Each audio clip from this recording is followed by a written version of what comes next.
I think most important is that you have a long-term funding, because the water is not always that popular with politicians.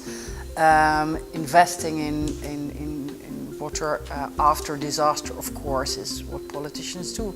But to prevent disasters, for example, or to prevent more difficulties we have in the water areas, this is something that's not done often. So if you have a funding, a long-term funding, which is especially regarding water-related issues, too much, not enough water, too much pollution, is very important.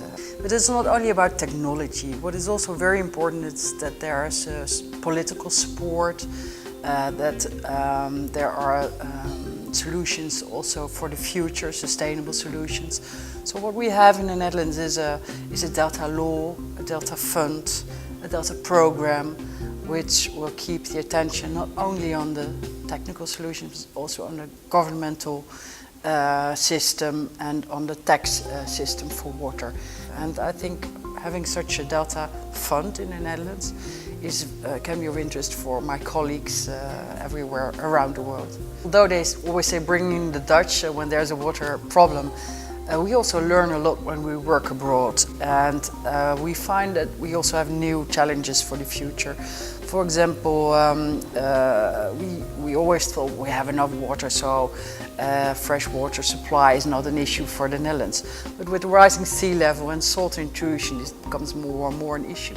So learning from others how to have a new osmosis technologies, for example, is very interesting for us. But one of the most important things I learned abroad is that the question, what if there is a disaster? We always invest in prevention.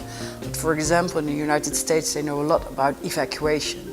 And in the Netherlands, we never think about evacuation. We always say, well, we are protected that well, we don't have to think about that one. But what if? What if something goes wrong? Then there's a big part of, I think, 1/3 of our country where it will be very difficult to evacuate people because we are 4 or 5 meters below sea level. So we also have to have a plan for that. And that's, for example, something I learned in the States.